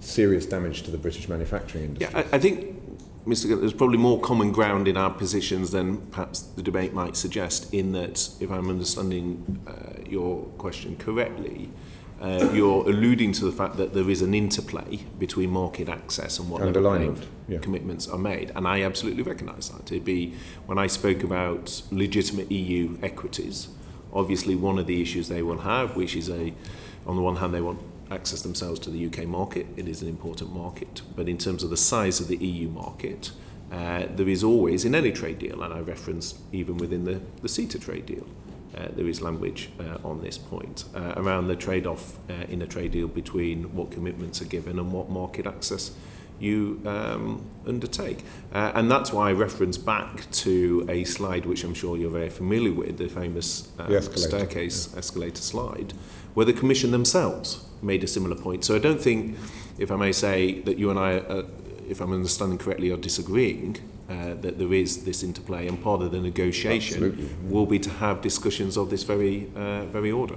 But if I could just bring it back also to the sort of question of the parliamentary arithmetic to which Mr. Ginogli referred, you must surely see and understand that when Labour members of Parliament see a letter like that from aerospace, automotive, chemicals, food and drink and pharma, major employers in our constituencies, it rings very large alarm bells with us.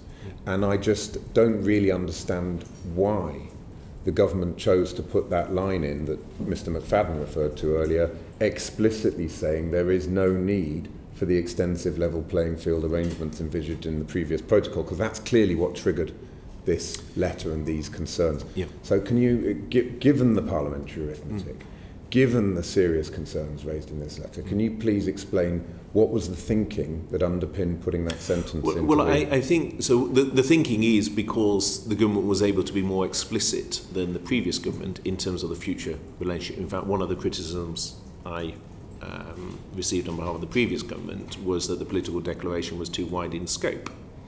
And you'll be familiar in terms of your own conversations with EU interlocutors that they previously questioned whether the UK had been specific enough in terms of what future relationship it was seeking, and that is a question that the Prime Minister has answered, and therefore the line to which you referred is a reflection of that. But moving forward, I am very aware of the parliamentary arithmetic. I'm very happy to reach out and to have further conversations away from the committee with colleagues on all sides of the House on these issues.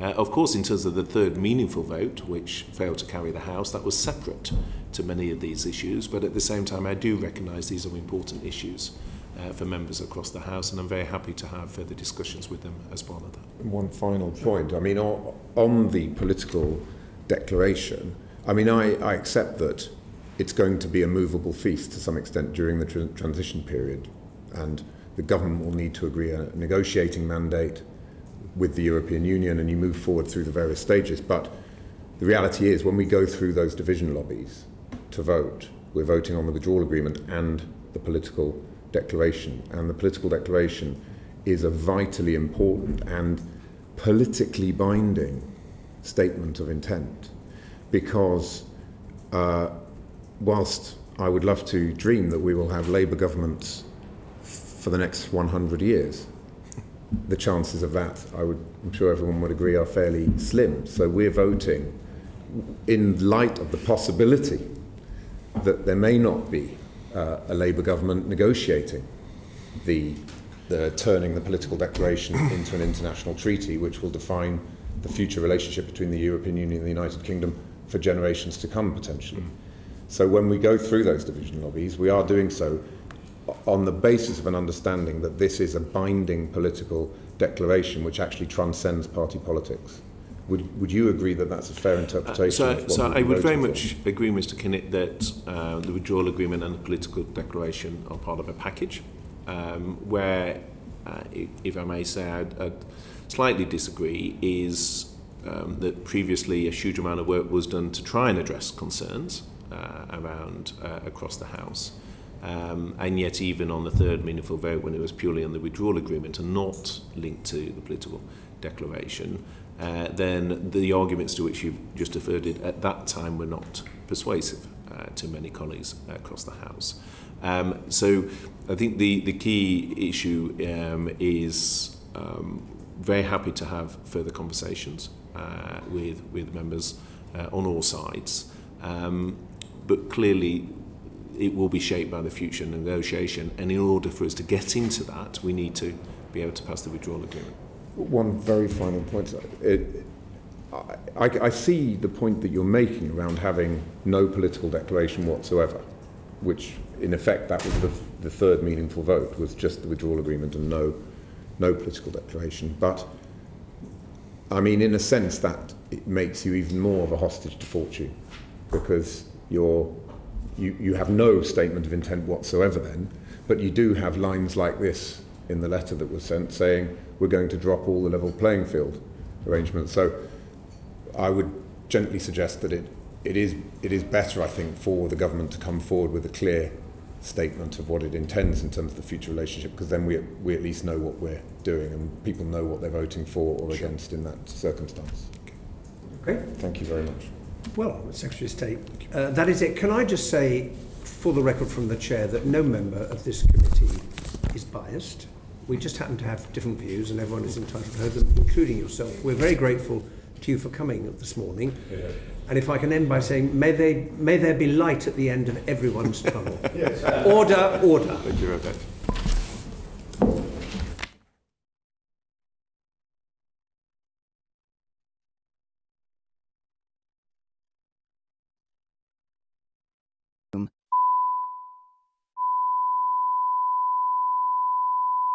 Portcullis House, the Boothroyd Room.